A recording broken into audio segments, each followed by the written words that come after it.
You're also, there you go. Thank you. Vanya, thank you for that introduction. I appreciate being grounded in this as we move forward.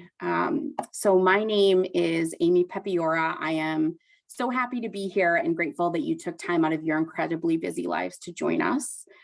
To share more about myself, I use the pronouns she, her, hers. I am a white cisgendered woman, straight, licensed mental health counselor from the South Shore of Massachusetts.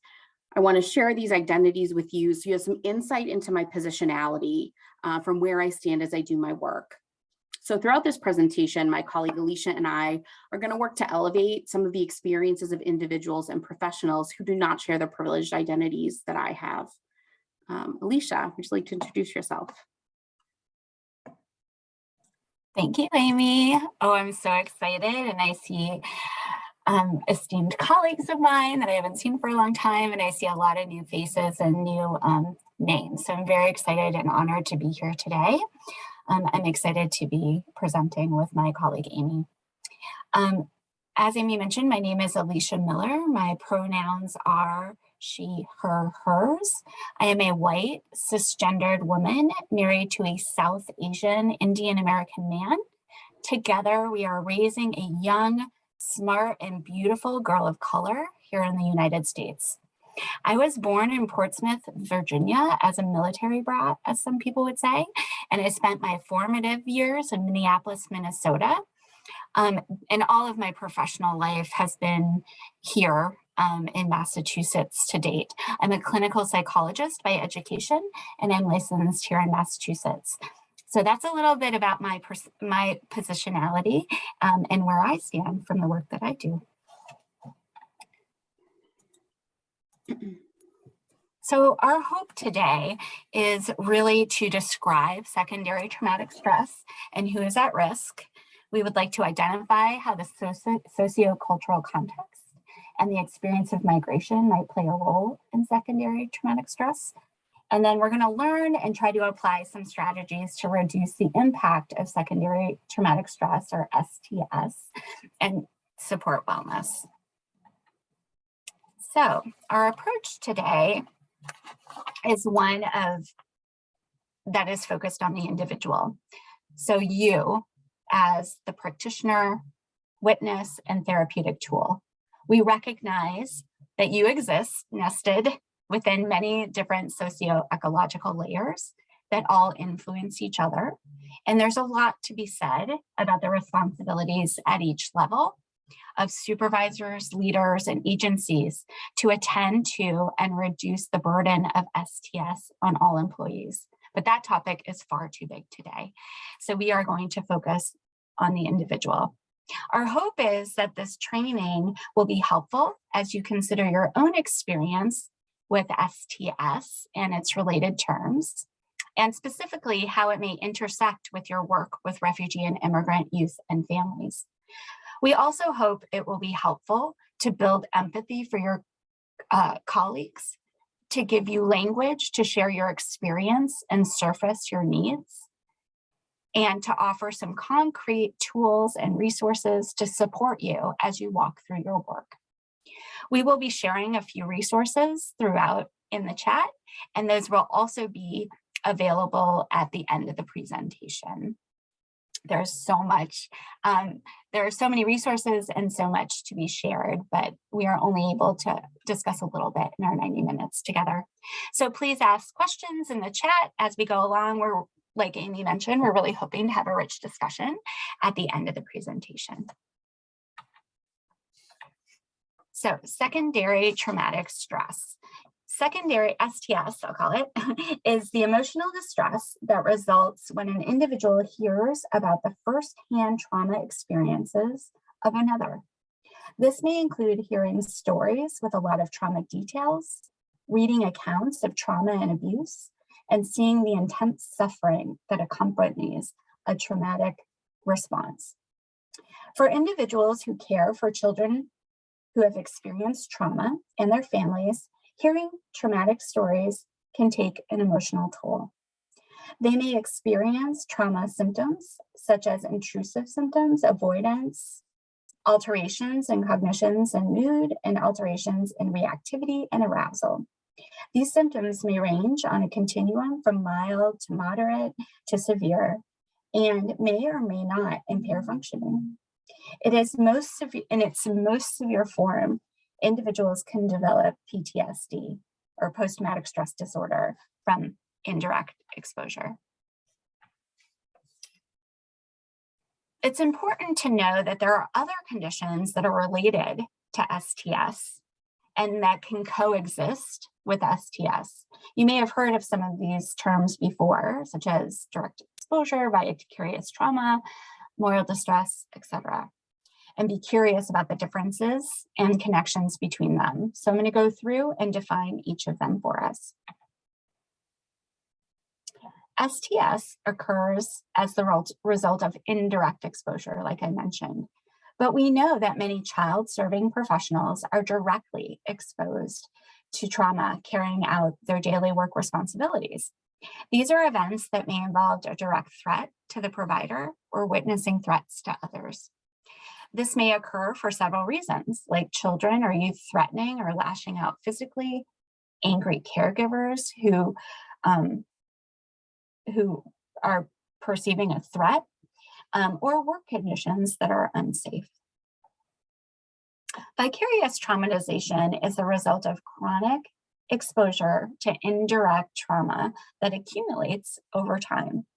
This may lead to changes in the inner experience of the provider, the individual, such as how a person perceives trust, safety, control, esteem, and intimacy. Compassion fatigue is a term that has been used wisely since Charles Figley's groundbreaking book in 1995 called Compassion Fatigue: Coping with Secondary Traumatic Stress Disorder. Compassion fatigue occurs over time and has also been referred to as empathetic strain.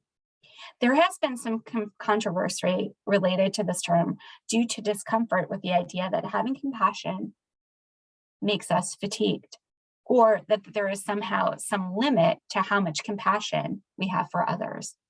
However, given the groundbreaking nature of Charles Figley's work, it is important to acknowledge where this work has come from, as well as where it is going.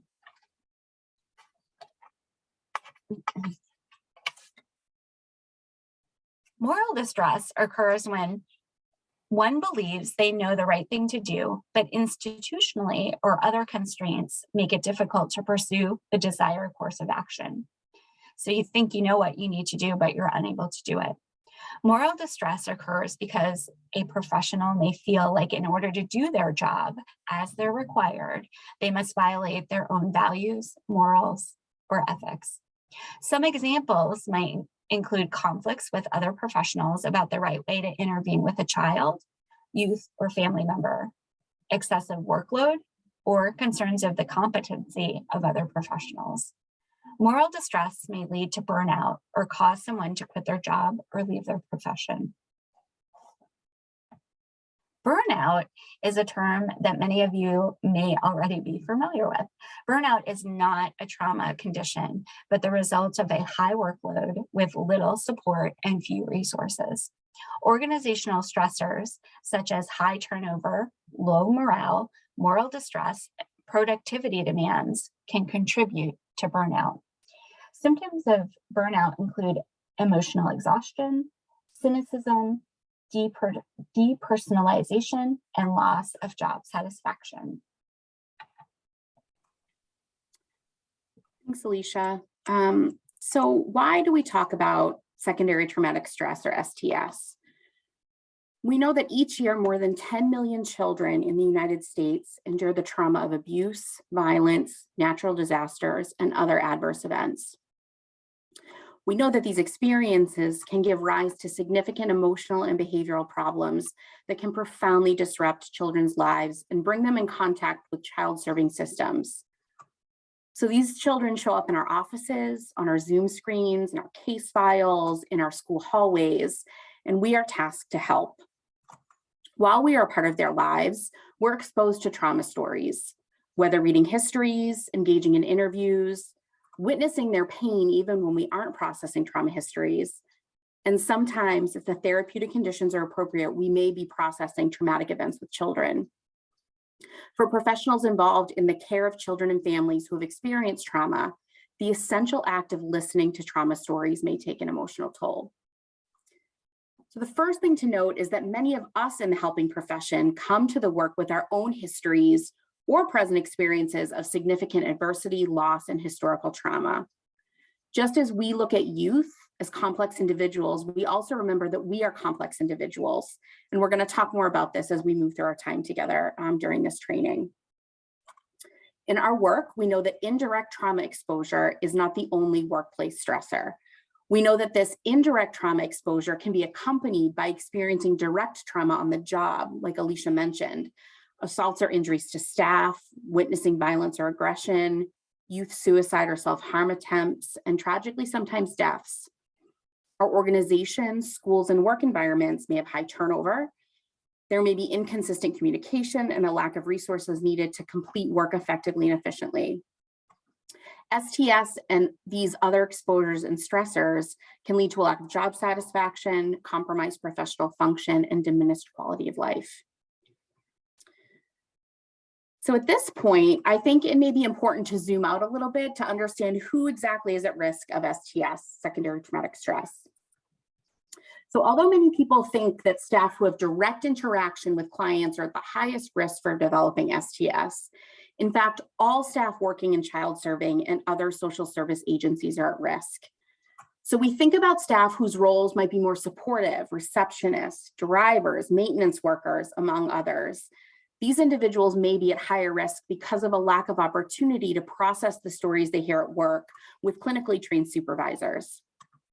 Individual and supervisory awareness of the impact of STS is a basic part of protecting the health of staff and ensuring that children consistently receive the best possible care. All staff, regardless of their role, should understand the risk of STS and should have access to appropriate supportive and therapeutic services.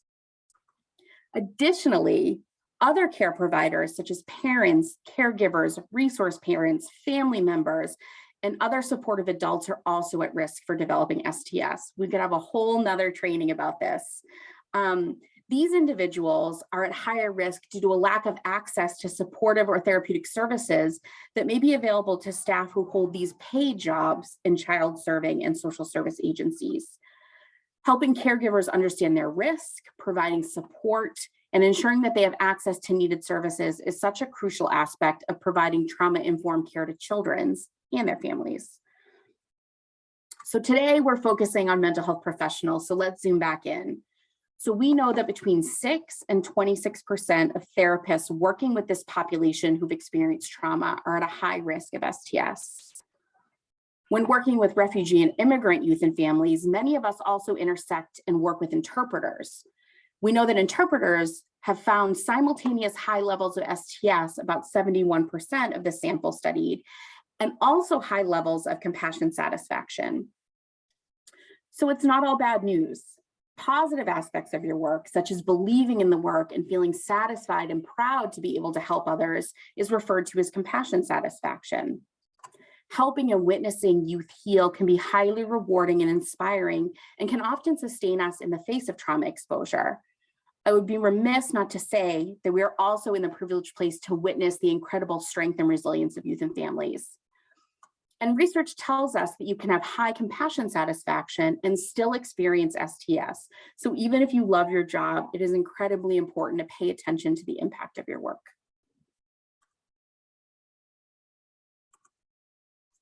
Thank you, Amy. So at the end of 2020, there were 82.4 million people displaced worldwide as a result of persecution, conflict, violence, human rights violation, and other events seriously disturbing public order.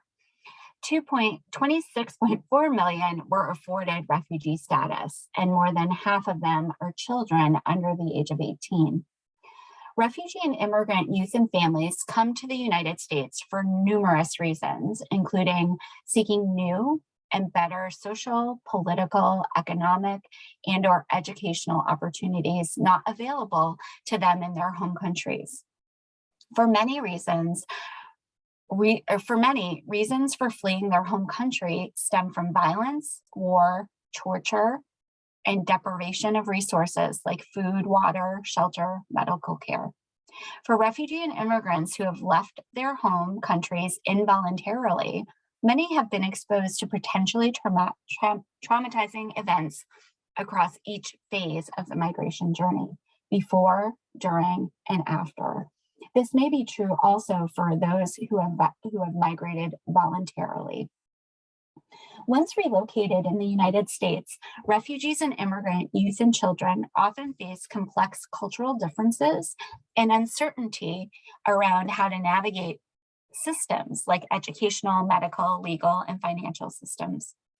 This can lead to a lack of connection to others and community, and a diminished sense of safety and a decreased sense of self-efficacy.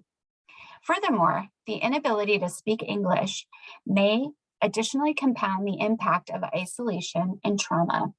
These complex factors, lack of familiarity with US customs, and potential lack of access to resources like food, adequate housing, and healthcare, put them at risk for experiencing further trauma. In addition, oftentimes they're being resettled in neighborhoods known for gang violence and experience discrimination, sometimes for the first time. What refugee and immigrant youth and families have endured in their country of origin, as well as part of the relocation and resettlement process, can have a profound impact on their psychological functioning and overall well-being. All this being true, though, refugee and immigrant parents must be recognized first and foremost for their determination, strength, and strong sense of personal and family responsibility. These qualities are demonstrated by parents serving as protective shields and making the migration journey to the United States, and often in the hopes to make a better life for their children.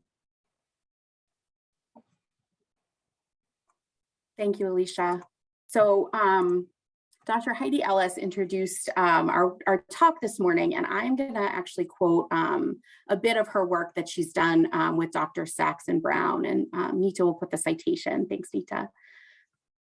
So the issue of addressing a child's needs in all their complexity boils down to the answer to a simple question: do we look away or not? Trauma is such a deep assault on the soul of the child and on whom they might become, that our choice about how to help is not unlike what we must do when we walk along a riverbank and see a person drowning. There are no half measures or tentative choices that are appropriate. It's all in or it's not. It's whatever it takes or it's not. It's about looking at the reality or it's about averting our eyes. So we must not look away. We must be all in. We must figure out how to do whatever it takes, because we know who bears the burden of our averted eyes. So even with the best of professional boundaries, the inescapable reality is that this work has consequences and implications for all of us that we must attend to. As stated here by Dr. Rachel Naomi Remen, the expectation that we can be immersed in suffering and loss daily and not be touched by it is as unrealistic as expecting to be able to walk through water without getting wet. We cannot think of STS, secondary traumatic stress reactions, as a disorder or a failure to cope. Rather, STS must be considered a normal, common occupational hazard for those working with youth suffering from traumatic stress conditions. Thank you, Amy. So STS results from indirect exposure to traumatic material that results in traumatic symptoms in a provider. This indirect exposure can take many forms, so, like we've been talking about, such as hearing a client talk about abuse or trauma. They have experienced reading trauma details in a mental health record or court report, testifying in court about a trauma story of a client, and reporting, retelling events that have been witnessed. STS can also result from seeing the suffering caused by traumatic experiences. All of these experiences can cause distress in providers. It is a set of observable reactions that mirror the experience of post-traumatic stress symptoms. If trauma symptoms such as intrusive thoughts, avoidance, re-experiencing disruption in cognition and mood, or becoming anxious or alert, even when there is no danger, occur as a result of indirect exposure to trauma, that's how we recognize it to be STS.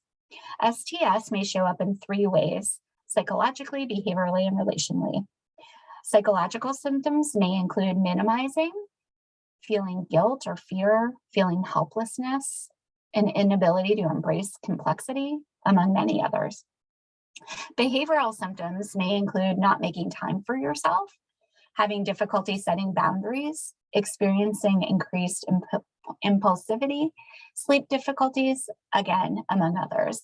And then relational symptoms may include social withdrawal, increased conflict in relationships, becoming emotionally unavailable, and feeling estranged, among many others.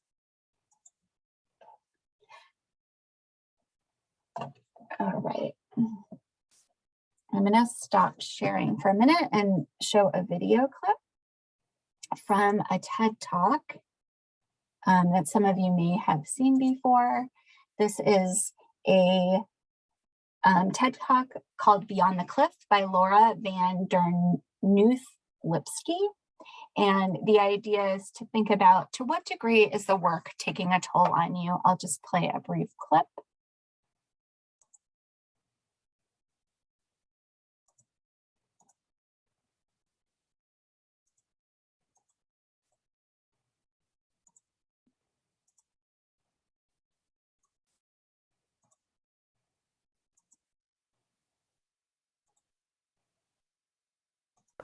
What I had no idea and wouldn't know for years to come was to what degree, having borne witness to the suffering of my mom and then the subsequent years of bearing witness to so much suffering with so many people, to what degree that was taking a toll on me.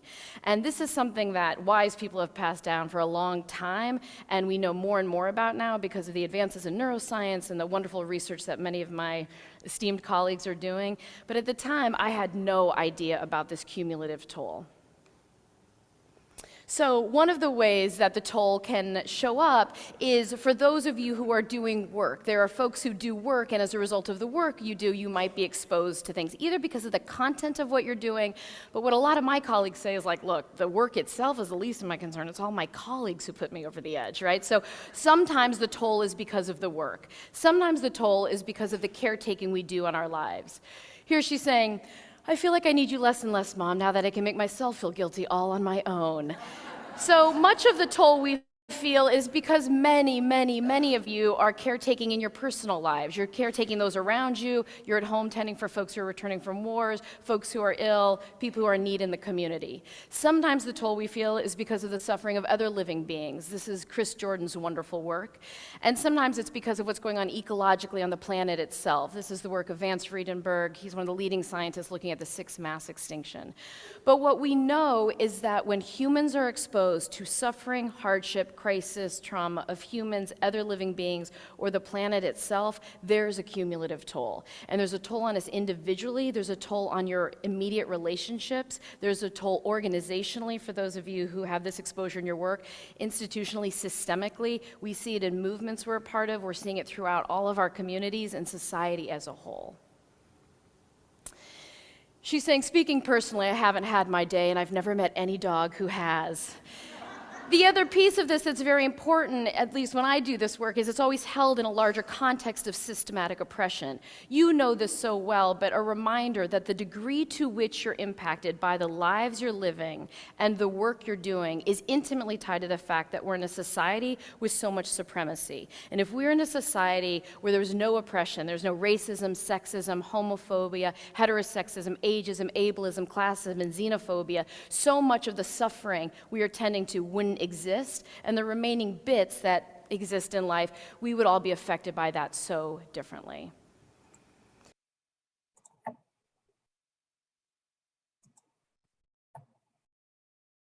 All right, powerful words.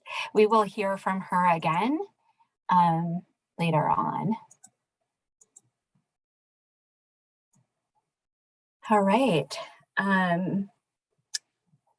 So to what degree is your work taking a toll on you?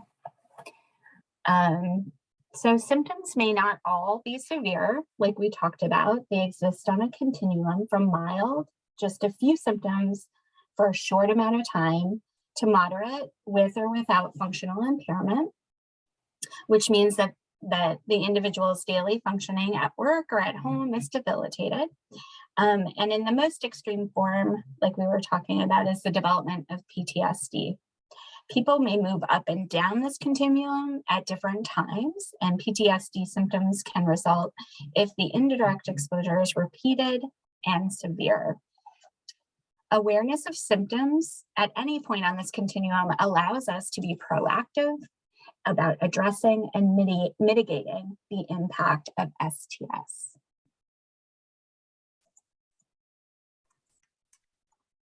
So we do know from the literature some of the risk factors for STS, and we want to share them and elevate them here so you can be aware of any risk factors that might apply to you. So we know that women are at greater risk of STS, carrying a heavy caseload of individuals who've experienced trauma, unresolved direct trauma exposure, which includes unresolved past direct trauma exposures, as well as ongoing trauma exposures, is a risk factor. Being socially or organizationally isolated, being new to trauma work or just beginning your career, a lack of training in evidence-based or informed trauma treatments or practices, and a tendency towards negative or passing coping styles, which can include overworking, bottling up or numbing emotional responses, isolating, or passivity.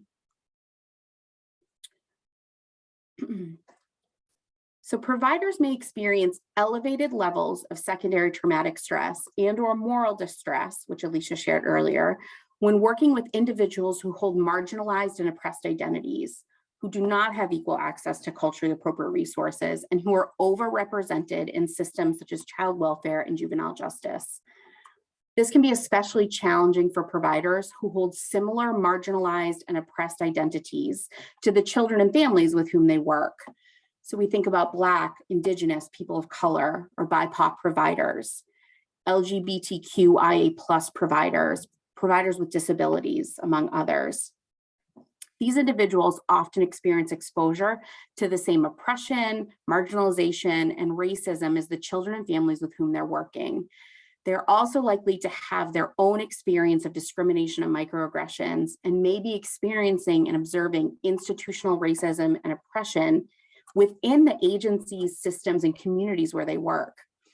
So in all of these situations, providers may be experiencing primary or direct trauma as well as secondary trauma. Providers who work with clients and youth of a similar background or with similar experiences may also identify with clients' experiences and may feel more impacted because of this identification. An example that we see in our work is that a clinician or a cultural broker or an interpreter who is forcibly displaced themselves may feel heightened responsibility knowing that refugee and immigrant children have been exposed to traumatic events throughout the migration journey, that they experience mental health problems at higher rates as compared to their white counterparts, and have less access to linguistically and culturally responsive clinicians and services. This reality just hits them differently. BIPOC providers and those who hold marginalized and oppressed identities, whether they're visible or invisible, may experience lack of safety or support in their agency, especially if they do not have colleagues who share their identities and experiences. Leadership, supervisors, and colleagues may avoid talking about identity, culture, race, and historical trauma, and can even minimize the importance of these conversations. This avoidance and minimization can also contribute to a workplace feeling unsafe. It's hard to help keep youth and families feel safe when you as a provider do not feel safe. Black, Indigenous providers of color, especially multilingual providers, often have higher caseloads and other informal job responsibilities compared to their white counterparts. So an example is a multilingual provider may also be called on to interpret for their colleagues or translate written materials in addition to their regular workload or in their free time. They may also be asked to contribute expertise about cultural, racial, or other identities, in addition to the expertise related to their role. Black, Indigenous providers of color may also feel a sense of responsibility or a sense of pressure, real pressure, to educate others on racism and the impact of cultural or historical trauma, especially if they witness or experience bias among their colleagues. All of these added requests and responsibilities can add to providers feeling overwhelmed and more vulnerable to STS. Thank you, Amy.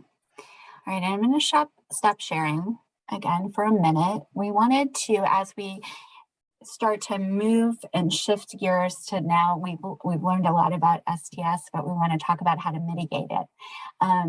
We're just going to spend a minute doing a little mindfulness. Hold on one second.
All right, I hope that gave everybody a minute to just kind of center yourself and relax into your experience here.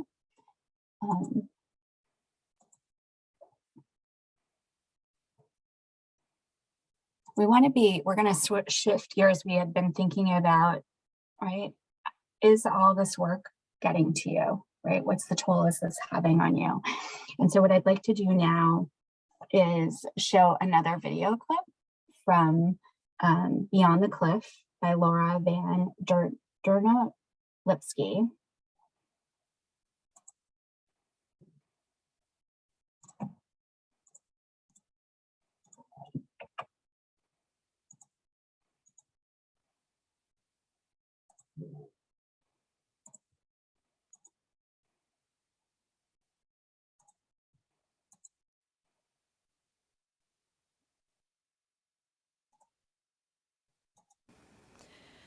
I have no doubt that all of you have so much more insight and personal awareness than I did back in the day, and that for those of you who know what this toll is and when you feel this toll, either because of what's going on in your personal lives or on the job, that you're able to identify it. But I was not at all able to identify it. So it was about 10 years into my career when a critical mass of people started kind of getting up in my face doing that, hey Laura, you're tripping, you should take some time off. And I'm sure somebody said something earlier than 10 years in, but I was very stubborn and successfully ignored them. But 10 years in is when there was a critical mass of people up in my grill really begging me to look at this. And what some of you will appreciate is that a number of those people were clients I was serving, which you can imagine is always so disconcerting. You know, survivors of domestic violence living in a shelter who can't go anywhere, begging me not to come to work. So people were doing their due diligence, right? But at the time, I was so arrogant, I was incredibly cocky, and I was entirely self-righteous. I was doing God's work. You could either step up and help me do God's work, or you could step off. But I was definitely not going to have a conversation with you about how I was affected by my job. And like many of you possibly, I was raised in a number of traditions that implicitly and explicitly communicated, if you care enough about what you're doing, if you are down with your cause enough, if it matters enough to you, you're going to suck it up. So this whole conversation about how to sustain was not something I was engaging in. But finally, the pressure mounted. I caved. I didn't take any significant time off, but compromised. We took a short trip, went to visit our family who lived in the Caribbean. So on a particular day, we head out as a family on this hike, and we get halfway through our hike, and we summit what we wanted to summit, and there we are standing on the top of these cliffs, right? So the family's gathered around, tiny Caribbean island, standing on the top of these cliffs, looking out. The first thing I remember thinking was, this is so beautiful. The second thing I immediately thought was, I wonder how many people have killed themselves by jumping off of these cliffs, right? And at the time, I worked at Harborview Hospital, which you know is the level 1 trauma center for the whole Northwest. So it wasn't my own suicidality at play anymore. It was because of the years of bearing witness to others suffering that naturally, instinctually, one starts triaging, of course, right? So you start thinking, where would the helicopter land? Does the helicopter land on the cliff, and would you belay down to the person on the beach? Would the helicopter actually land on the beach? Is there a level 1 trauma center in the Caribbean, you ask yourself? Do they fly you to Miami? Would they stop you in customs? You know, you kind of go through the whole thing, right? So I said this out loud because I was merely presuming I was just giving voice to inevitably what was going to come up in a family conversation, because who stands on top of a cliff and does not wonder where the nearest level 1 trauma center is? But apparently in my family, nobody was thinking that. So it got even quieter than it had been. Really long, very uncomfortable pause happened. And ultimately, it was my stepfather-in-law who said, are you sure all this trauma work hasn't gotten to you?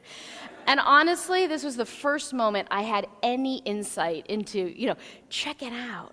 There are people who can go on a hike and not wonder where the nearest level 1 trauma center is. But I'll tell you, it wasn't me, it wasn't anybody I was hanging out with, right? Because one of the things about this toll is it's slow moving. It is very hard to gauge over time, individually and collectively, if we are being affected by what we're exposed to. And also what happens is we get very isolated.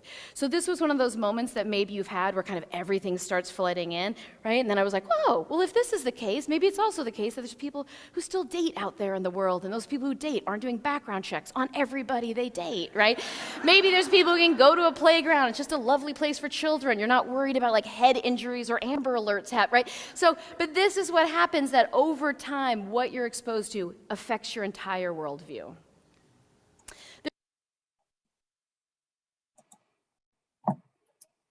All right. So according to, let me get our PowerPoint up.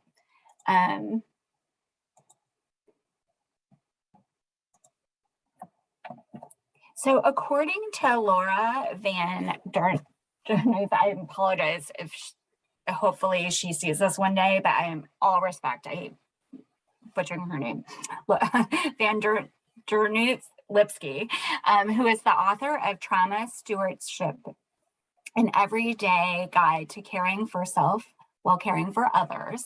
Trauma stewardship is defined as a daily practice through which individuals, organizations, and societies tend to the hardship, pain, or trauma experienced by humans, other living beings, or the planet itself. By developing the deep sense of awareness needed to care for yourselves while caring for others around you, you can greatly enhance the potential for the work, greatly enhance the potential to work for change. So in this quote, we are stewards not just of those who allow us into their lives, but of our own capacity to be helpful. In this statement, she is really asking each of us to look inward and at how we can take care of ourselves so that we can take care of others. Leaders, agencies, and organizations should also be stewards to their employees. They should look at their policies and practices to ensure that they provide sufficient care for their employees so that they can, in turn, take care of the youth and families that they're seeking to serve. Like Alicia said, and really what we've heard in these videos, really a two-pronged approach to address secondary traumatic stress is essential, with both organizations and individuals implementing strategies. So you've heard Alicia, you've heard me, you've heard our speaker talk earlier about the ways that organizational structures and practices can make providers feel unsafe. I want to acknowledge again that a provider cannot be expected to refill and refill constantly while working in an environment where there are limited resources, physical safety, or psychological safety. Like Alicia said in the beginning, unfortunately, we don't have enough time today to talk in depth about the responsibilities and impact that organizational leadership have, but we do want to talk about some strategies that individuals can implement in order to decrease the risk of being harmed by their work and to take care of themselves. So here in this diagram, you see that there are 5 domains of recommended strategies to mitigate secondary traumatic stress for individuals to consider for themselves. There is so much that we could say about each domain, and we want to be really thoughtful about how we move through our next bit of time together. So to preview, I'm going to run through the first 3 domains rather quickly so we can spend some more focused time on 2 of the domains that we find particularly helpful to talk about. So resilience building and wellness practices. I feel like there's more awareness of this need in the field and supervision, but it's still important to talk about. So resilience building practices include stress reduction and calming, regulating, enjoyable activities that motivate you and help to center yourself. I love this quote by Audre Lorde. It reads, "Caring for myself is not self-indulgence, it is self-preservation, and it is an act of political warfare."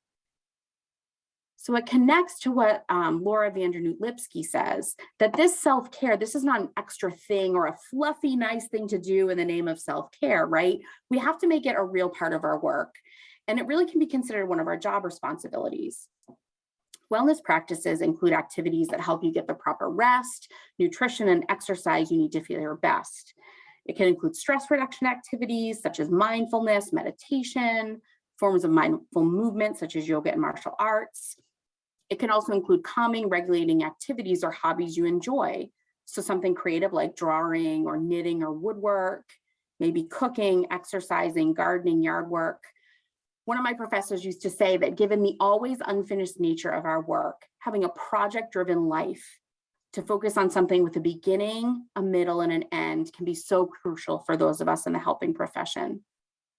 But really, at the end of the day, what it matters is that you are engaged with activities, practices, and routines that are motivating to you and help you de-stress and center yourself. This can also include building some intentionality during your workday. So Nita is sharing a handout in the chat that shares some easy to do techniques that can make a world of difference. This is why Alicia and I chose to put a chime meditation in. It's quick, it's easy, and it can really make a big difference. So building healthy support systems involves cultivating healthy supports in the workplace, such as relationships with supportive coworkers, supervisors, and mentors. When you find trusted coworkers or supervisors to talk about the stressors you face at work and the challenges of the job, it can help to normalize what you're experiencing as something your coworkers can relate to and actually go through themselves. Assigned supervisors can sometimes fill this role, but cultivating relationships beyond that supervisory can help you to further meet the need for support. Intentionally building supportive connections and mentorship can be especially important for staff who are in a new job or a new field. So connection is key. And Alicia, we can see those black boxes just to flag that for you on the share screen. Sorry. You're managing so much tech stuff. I appreciate you.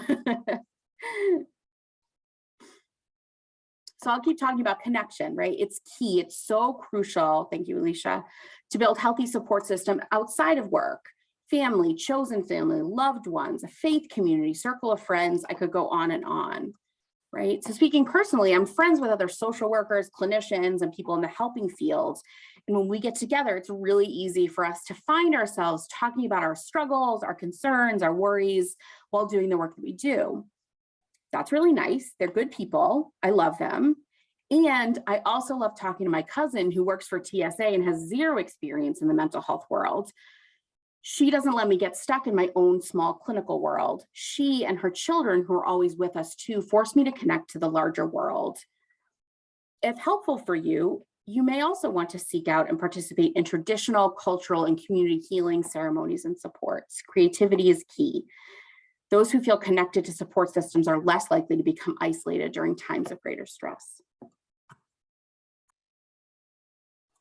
Thank you, Amy. So reflective practice is next, and that is all about learning to pay attention to the types of events that trigger us or get us feeling unsafe, out of control, or alarmed. So like we said, this is all about the individual today. This is about me, and this is about you.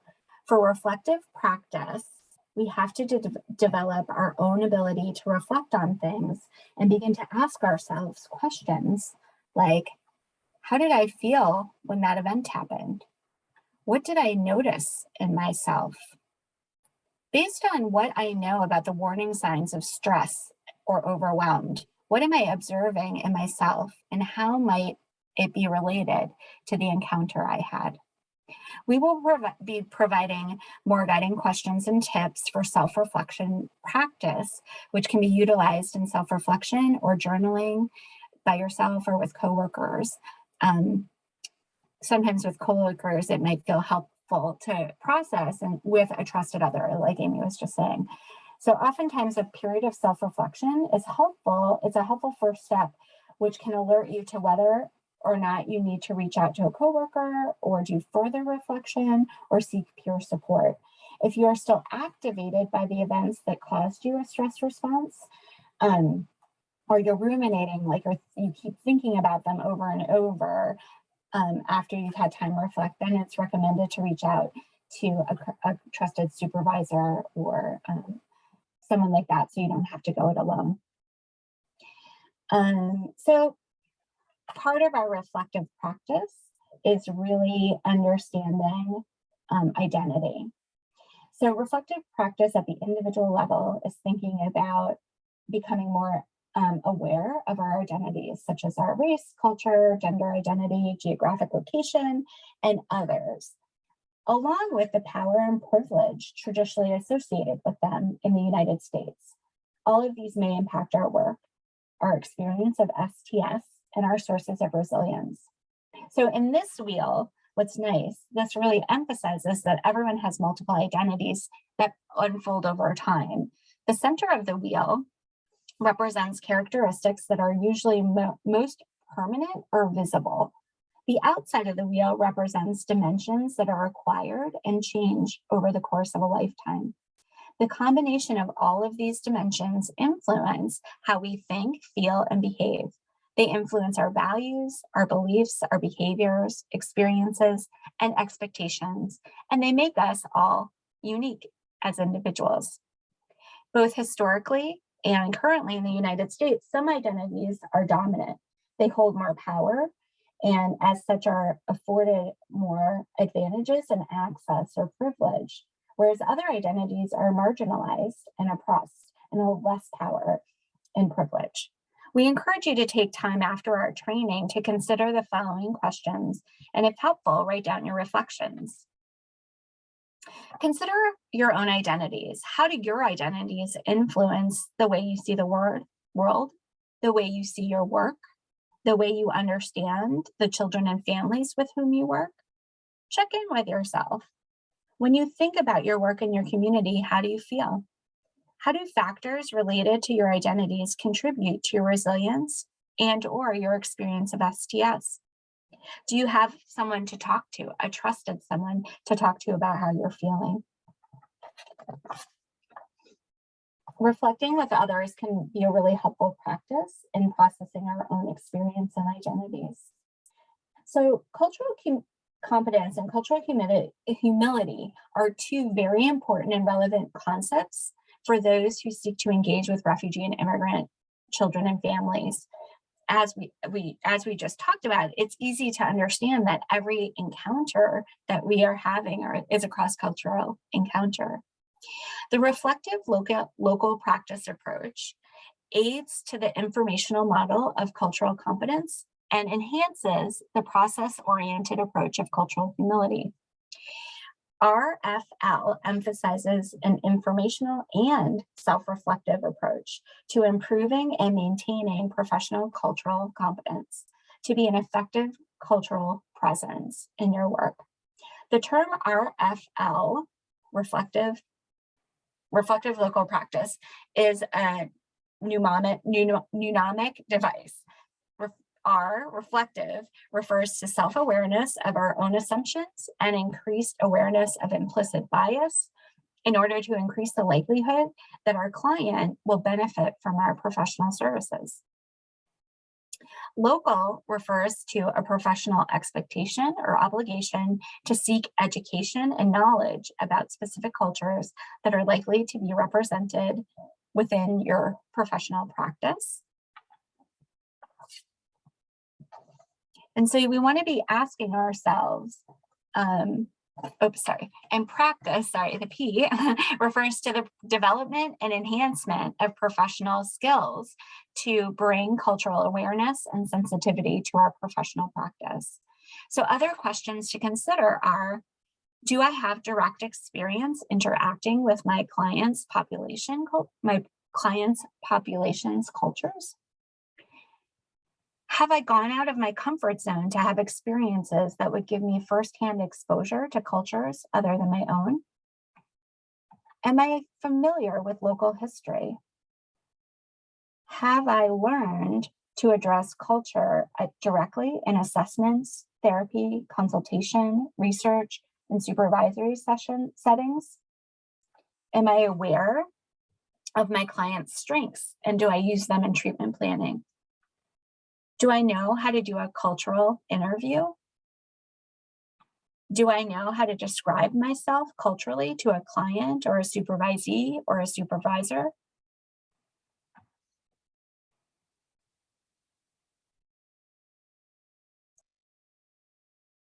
I'm on mute. So where we're going with this is that we enter the room with all of us. Our lived experiences of power, privilege, oppression, struggles, worldview, all of it. Because we're the instruments of the intervention, we have an obligation to understand who we are and how we have lived and experienced the world. So both what we have done and what has been done to us impact our work and how we're perceived. We may have hot spots where strong emotions arise when we hear about people's experiences of powerlessness that we ourselves may have experienced. We have to be on the lookout for blind spots or moments when we rely on unexamined assumptions rather than engaging in reflective local practice that Alicia just talked about. Sometimes this shows up as client resistance and can be really hard to move through, and it's actually our job to move through it. We may also have soft spots when our unexamined assumptions or over-identification with a client leads to lowered expectations or hopes for that youth. All of these dynamics, these hot spots and soft spots and blind spots, these dynamics actually take us out of the room. So it takes us out of the clinical encounter because we're swimming in our own stuff. And that adds a level of stress, right?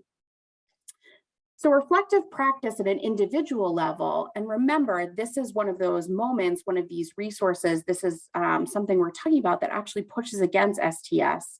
And it really starts with building your own awareness about personal warning signs and symptoms for work distress, and the types of encounters with clients and coworkers that tend to activate your stress response and get you feeling stuck, ruminative, alarmed, or unsafe.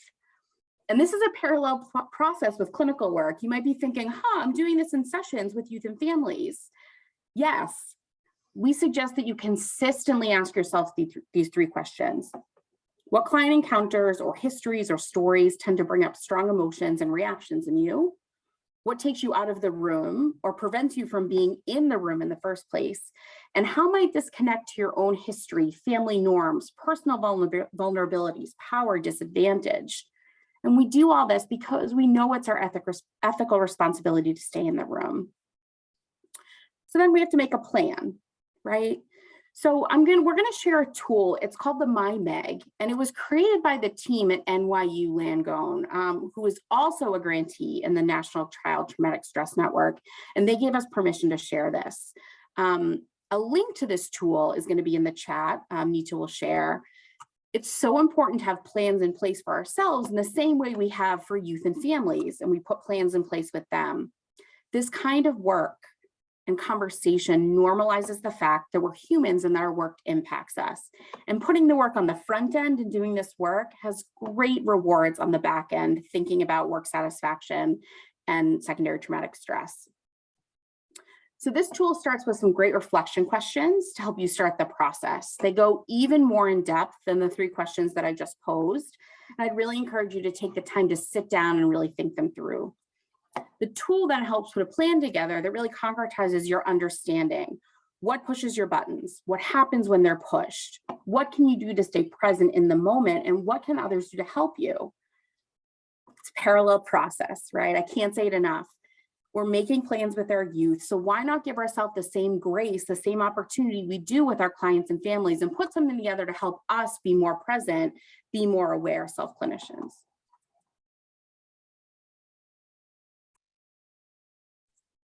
Thank you, Amy. You got me really motivated to do that. Okay, so now we're going to try to, I know I said many times, this is about you, this is about you, but we're actually going to expand it just a little bit and talk about you and your interpersonal networks, meaning your colleagues, your coworkers. Okay. Oh, look who that is there. There's Amy. Right? And she's there with her social worker, clinician, and helper friends. Oh, looks like they're getting some coffee and are going to hang out. What a group. They look so comfortable with each other. I actually wish I was there having coffee with them. Now, remember, Amy told us it's really easy for them to talk about the work they do. I wonder if they're going to start talking about work, and if so, where the conversation will go. I'm confident that they will abide by all rules of confidentiality. They will be ethical. I know Amy, she is ethical. She would never share any identifying information. Most likely, they will just be sharing stories as a way to informally debrief the hard things that they have heard and seen at work. Storytelling is a very common way to debrief. When we do this, however, we need to stop, though, and ask ourselves some questions. Am I harming others with what I share? The main problem with informal debriefs is that the listener, who is now hearing the traumatic details, rarely has a choice in the matter. This is what has been referred to as sliming your colleague, rather than taking part in a consensual debriefing process. So reflective practice with coworkers, we're going to introduce low impact processing. So as we know, peer support can be very helpful when we need to process our reactions to trauma exposure.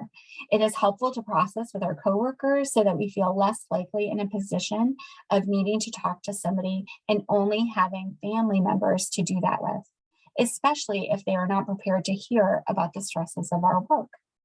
Our coworkers are probably more likely to understand what we feel.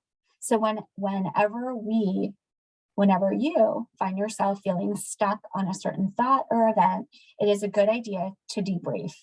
But for those who want to engage in reflective practice with coworkers, for example, when there isn't an opportunity for formal supervision, you need to slow down and remember some important tips. Reflective practice happens when we slow ourselves down enough to find a quiet, private place to check in with a coworker and to get support and to get the support we need. It's really important to make sure that no children or family members are around and that we are not talking with clients about clients in public.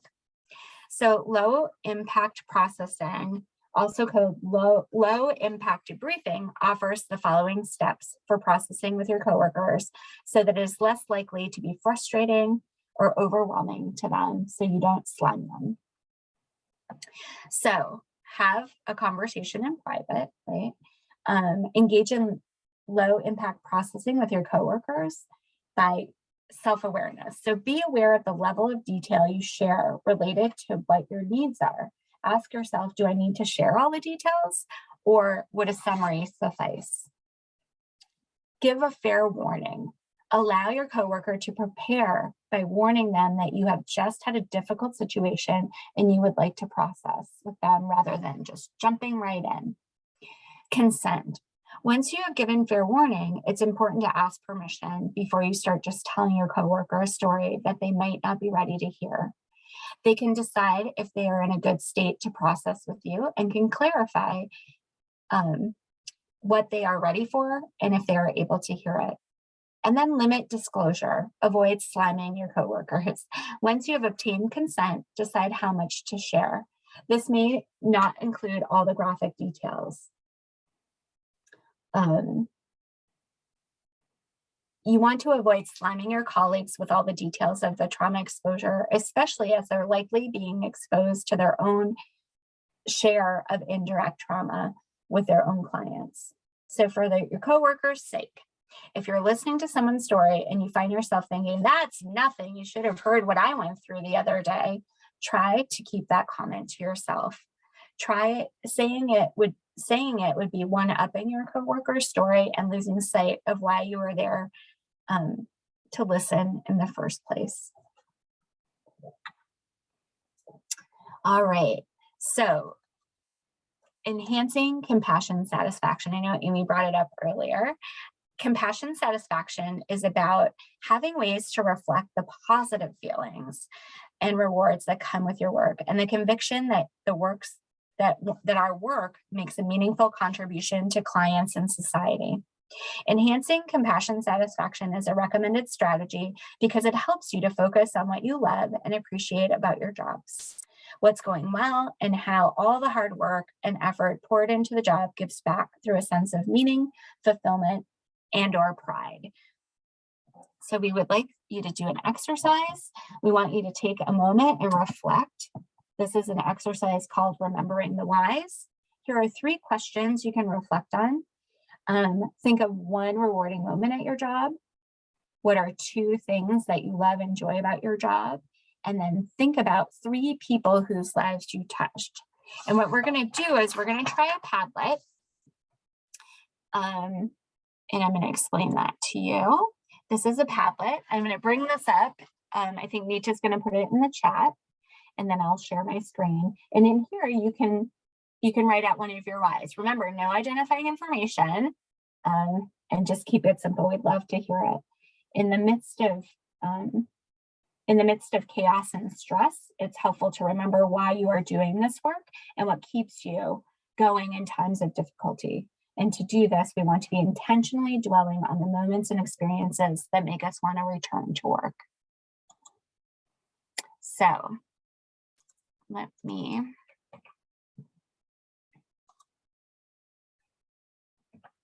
bring up this, and I guess I'll explain it. Did we put it in the chat? Yep, Nita put it in the chat. She's awesome. Great. Thanks, Nita. So the way that you can contribute to this is there's this little pink button at the bottom. If you open that, you can see how to write something in here. So I'm going to write colleagues and publish that. So that's my contribution. That's one of the reasons I do the work that I do. And that I love the work that I do.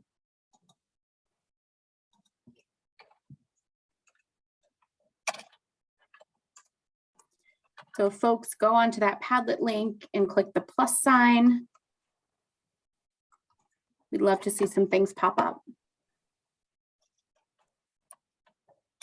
Yeah, here we go.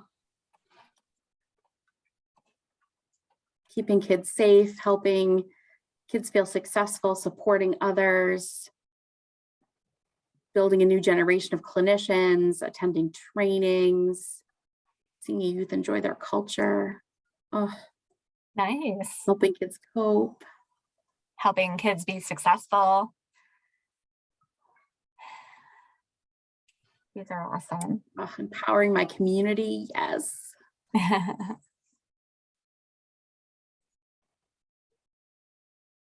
Light bulb moment. I see in the chat getting a thank you. Finding joy. Helping kids and families reach milestones and goals. being a space holder, connection, increasing hope, trajectory. This is incredible. Oh, it's awesome, huh? Yeah. Okay, I'm So gonna. this, yeah, and this could also be, is a garbage truck outside. This could also be something to do with staff, right? Check out Padlet, activities like this. I feel full looking at this, and this might be a nice way organizationally to think about your whys. Yeah, so you can keep adding to this. I'm going to stop sharing for now and just go back. So we'll have hopefully a little bit of time for conversation. But I did want to just share with you a little bit of our why. So at the Trauma and Community Resilience Center, we go by this motto: refugee and immigrant kids are a part of our communities. And if kids in our communities do well, we all do well.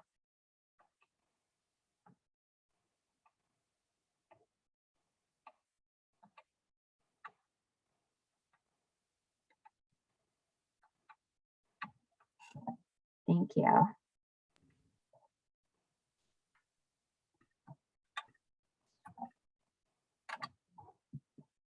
So Vanya, over to you. Okay. Let me turn my video on. Thank you both so much, Alicia and Amy. I feel very nourished by this talk today, and I learned a lot. So we'll turn over to some questions. Just a reminder to everybody, please continue adding questions to the chat. But I'll start with what we have so far, Alicia and Amy.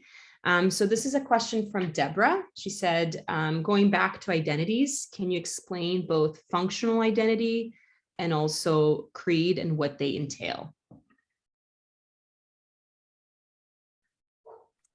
So I think you're referring probably to the diversity wheel is my guess, that resource we shared, which is incredible and also not ours, just to say that out loud, right? We sort of stole it and gave it credit. And oh, hi, Debbie. I didn't realize it was you. So yeah, so I think I would encourage you to look at that resource. I think creed typically means religion, religious beliefs, spiritual beliefs, and how those impact our worldview and how we walk in the world. Bonnie, you talk about it, like how we're born and how we die, like that's so much a part of creed. And then functional specialty, I think, is the other one you're asking about. And that one, I would turn you back to that resource to find. I feel like that's a terrible answer, but I don't want to make something up like on a recorded Zoom because that feels unhelpful. So that was a half answer. Sorry, Debbie. Alicia, did you want to add anything? No, I thought Amy did an awesome job. Thank you, Debbie.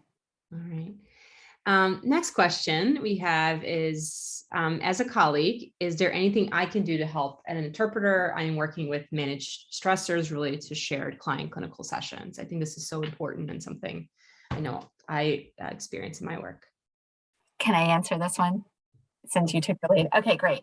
So I think there's lots that we can do as clinicians who are partnering with either interpreters or culture brokers to help manage. We can do make sure we're having pre-sessions with the interviewer the interpreter, to make sure they understand the goal of the session, that they're prepared for the content of what's going to be talked about. We can also provide a post debrief after the session to kind of understand how things went. That's best practice. We want to encourage the interpreter to set boundaries, right? And so not giving their phone number to the client for use afterwards. Certainly we would want to encourage them to not do any other additional services that are outside of their job, and kind of throw the agency under the bus in that way, like say, I can't do that, like encourage them to say that they can't do that because of the agency or it's not them, but of course they would help if they could. So really helping them maintain boundaries, and then also advocate for supervision. So oftentimes interpreters don't receive supervision for interpretive sessions, and they bear witness to all this trauma and often aren't also trained in traumatic mental health therapies, right? Or preparing for that information, yet have a shared may have a shared experience with it. So advocating around supervision, or either peer supervision or actual supervision around the mental health context are some ways. Great, thank you, Alicia. And I think this is a great follow-up question that just came in the chat from Johanna, and it's, how do we talk to staff about overextending, over-identifying with their patients when there are such gaps in resources and other provider responsibility? They feel as though they need to make up for the lack of other providers doing what they should do. Who wants to take that one? Oh, can I jump So in? important. Can I have another hour to do this one? No, Please. so I'm thinking of a lot of things, right? One thing I'm thinking of is like really concretely, like this might be something to do in supervision, the MyMeg, right? This might be a moment to help providers who have similar experiences, similar identities, really unpack what's happening for them in these moments, right? Living in their reality, understanding their boundaries, understanding what they can do as a human in order to maintain balance, right? So I think the MyMeg is like a really concrete tool that gets at some of what you're talking about, and then sort of emphasizing what are the other things that are happening in their life, right?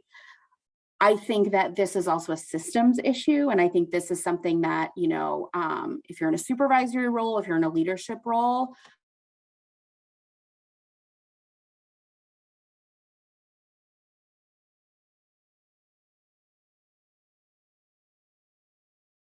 you're working with, to be built across, and that can sort of be done, right? Like kind of like above the experience of the provider. The other thing that can be painful and challenging is being really realistic with the families and youth you work with about what you can do and about what you can't do.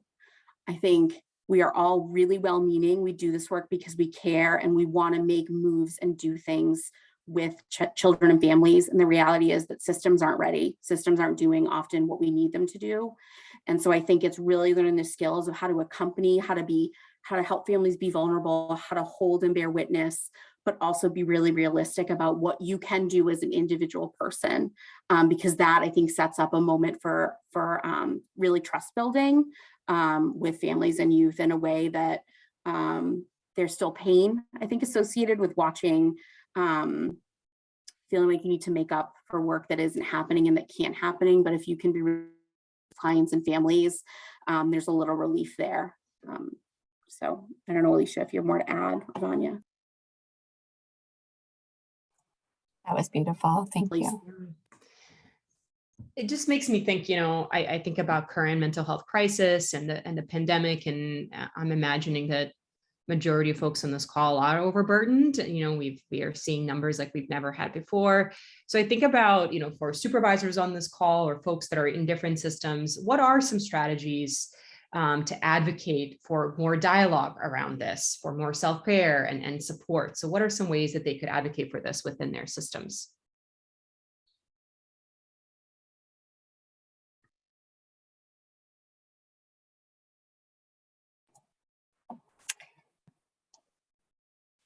I think I'll just jump in. It's such a complicated issue, and each individual agency and organization is its own kind of dynamic that's happening. So what I would say is really kind of valuing the quality over quantity right now, giving space, really encouraging people to have extra spaces for even a 10-minute break in between things, right? Kind of alleviating a little bit wherever we can, and obviously advocating to leadership across the board overall, but ending sessions 10 minutes early, right? Advocating, or meetings or sessions, right? Really focused on quality, encourage time for self-reflection in meetings, or set aside an hour of a supervisee's time to kind of rejuvenate themselves. That's kind of my instinct. I don't know, Amy, what would you add? That's great. I know. So Alicia's my supervisor, and she's done that for me, right? Where, you know, she's been on vacation. She's like, take an hour and do something for you. This is not an extra hour to do emails. Like, this is read the book you've really wanted to read to help you feel better about your work, right? As I'm learning and growing. So again, concrete, easy thing in my mind. Yeah, and I feel like both of what each of you are sharing, modeling that as supervisors and for others in our agencies. Thank you. You spoke a lot about the importance of self-reflection. So this next question is thinking about what are some common barriers to effective self-reflection, and are there easy strategies to combat them?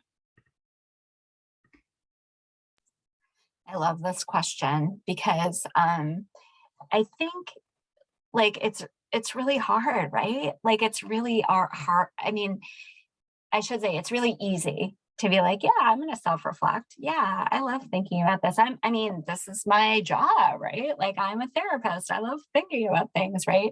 But it's really hard to turn it to ourselves. And I often find like for myself, the more and more time I find myself really embracing self-reflection and understanding how things are impacting me in the moment, the more I really need to acknowledge that that I have attitudes that go unchecked, that go unexamined, that I have biases that really play out in the work that I do. And so really trying to check myself, trying to do those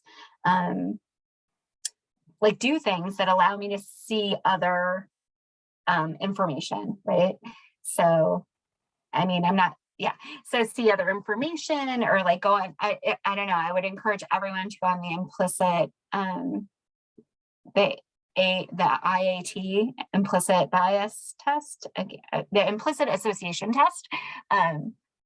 And you can start to get awareness about kind of biases or prejudices that you might be carrying towards all different groups. You know, they have it towards people like age and gender and religion and all sorts of stuff. So kind of just like seeking information that disconfirms what you already believe, right?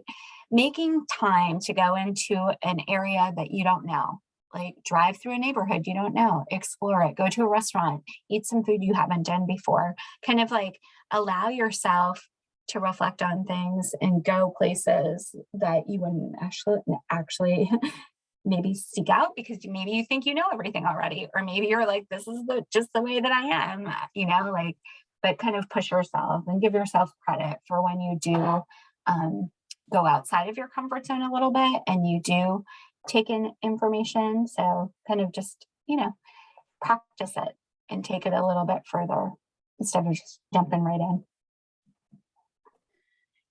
Yeah, I'm having two thoughts. One, I think about dosage. I think about a person's experience of doing this kind of self-reflection matters when you're asking them to do this in supervision, when I think about new clinicians thrown into the work and it's paperwork and insurance and supervision and meeting, and I'm managing a calendar, like, and I'm supposed to reflect on who I am as a human, like what's happening. So I really think this ties into the second piece too of like, are you communicating that this is important? Is this a value that you, and again, this is for supervisors and leadership, and you can feel I want to do a training on this, but I think maybe clinical training is different than 10 years ago when I was clinically trained, and I hope it is, but this was never a part, like I was taught about transference and countertransference, the end, right? And so if someone didn't tell me, Amy, this is important, and watch how I do it and watch how we're doing it as a group and look at how this is happening in our organization, this is a part of our culture, like that's fun. Like I'll do that worksheet, right? If I think I have time, I'll do that. Like I'll read that article, right, for our staff meeting. But I do think it takes sort of a culture, right, of humility that we're going to do this, we're going to make mistakes, right? And that we can do this work in the spirit of do no harm. For me, that's it. Do no harm is the mandate. And if we don't do this, the risk of experiencing moral distress, right? The risk of not understanding what's happening actually, I think, increases the opportunity for harm to be done, whether we mean it or not. So that was my super rambly thought. No, I think both so thoughtful. Thank you. I'm looking at the time. I want to respect people's time, so they may have a break potentially, I hope, after this today. So thank you everyone for attending today's session, and special thank you to Alicia and Amy for all your wisdom and thoughts today and amazing resources. As a reminder, in the coming days after today's session, you will be, you will be receiving an email with a copy of the slides from today, link to recording, and if you're a social worker or psychologist, information about CEUs. Please, please, please join us again on Monday, June 7th at noon Eastern for our presentation on working with cultural brokers and interpreters. We are very excited, as Amy shared earlier, for this session because we will be inviting cultural brokers from other organizations around the country to co-present with us and share their wisdom and expertise. Invitations for this session will be coming out in a week or so, so please stay tuned. You will not want to miss it, okay? Thanks again, everyone, and we will see you next month for our next session. Thanks, everyone.